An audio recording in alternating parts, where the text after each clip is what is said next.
Hey guys, this is video number 2, and bear with me because I'm still trying to figure out camera angles and sound and lighting and everything else, but I wanted to make this tonight because I just got off the phone with a client and I have this question come through a lot.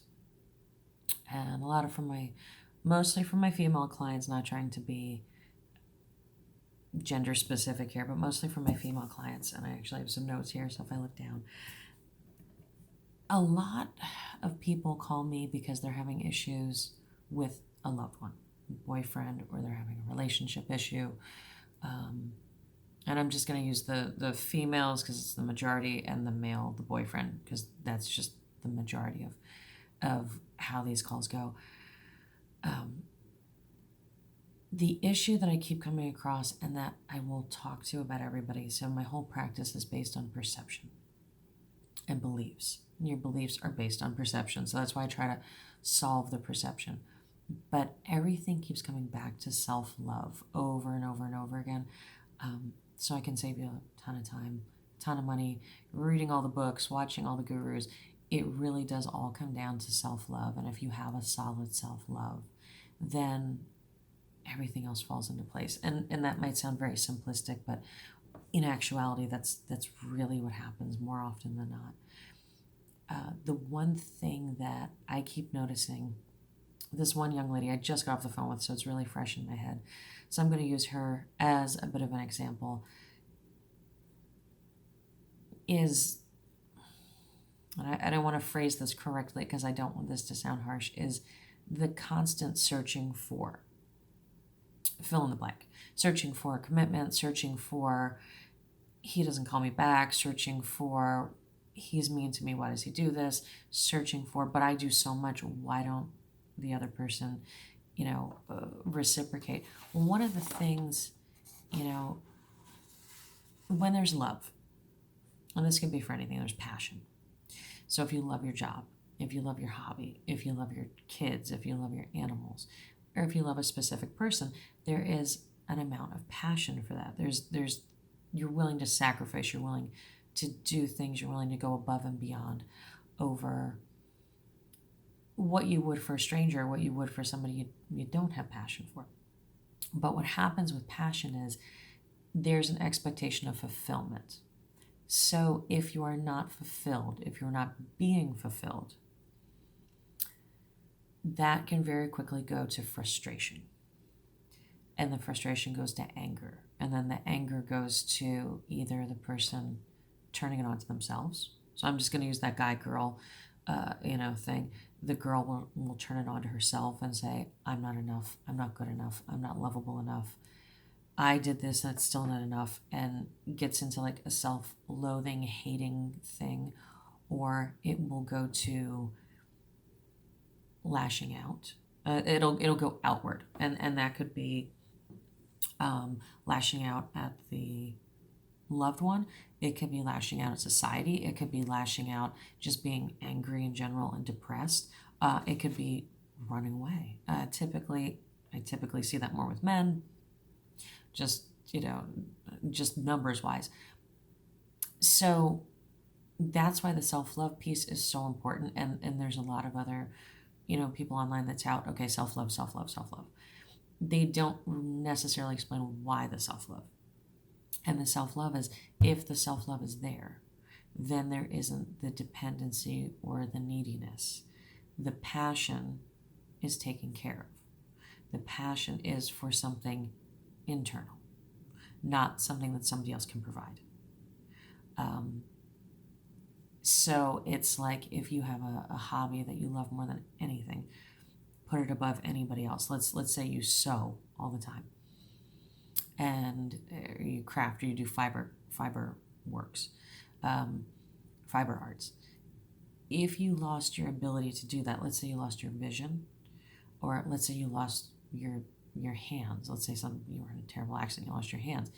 There you would go through the exact same process. There would be, this is now, I cannot fulfill my passion, and now I'm frustrated, and now I'm angry.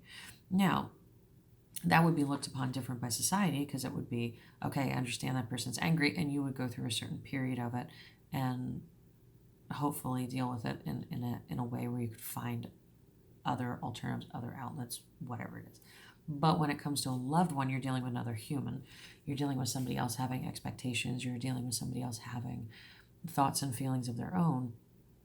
The only way that you can control the situation is yourself. That's the only person you can control. So having that high self-love immediately going into the situation, that's the only way to handle it.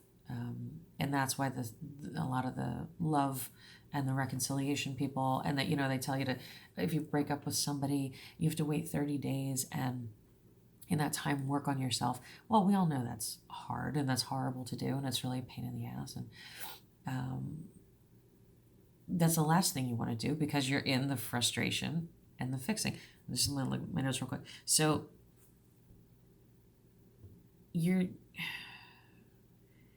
because you're looking for these results, that's where the frustration comes from. But the really cool thing that can happen, the good thing, and especially if you go in with self-love first, if you have self-love, even if you have more today than you had yesterday, nobody's going to be perfect at it. We're all going to have frustrating times. I don't know if you can see my doggy just got up in the background. She was barking before I was really. I was worried she's going to bark all through the video. And then I have another little one who might jump up here. The one good thing about this dynamic of passion that turns into frustration, that turns into anger, is if you can catch it, if you come in with a little bit of self-love ahead of time. Like I said, progress, not perfection. As long as you have a little more than you did yesterday, that friction, that my passion is not getting met, can turn into creativity. And ideally, that can turn into a solution, especially with the other person. If you can catch it before you get too angry or too upset, or you walk out, or you lash out, or you say something bad, that's where the creativity can come in. That's when you can catch things. I was just listening to this wonderful speaker today, and he was talking about how he went to he had to be at a meeting, and he was running late, that he hadn't eaten breakfast yet. So he either was going to check into the meeting late, or go get breakfast and then check in late, or check into the meeting and not have any food for the day. And when he got there, he told, so what he decided to do was not eat and go and check in and be on time. So when he got there, the head of the meeting, he said, "Hey, do you have a little bite for me to eat?" And the person who was running the meeting said, "Why did you do that? Like, right now, give me 5 other ways you could have handled it." So real quick, he was like, "Well, I could have taken us all out for breakfast. I could have had breakfast ordered in. I could have asked your assistant to go run out and get breakfast.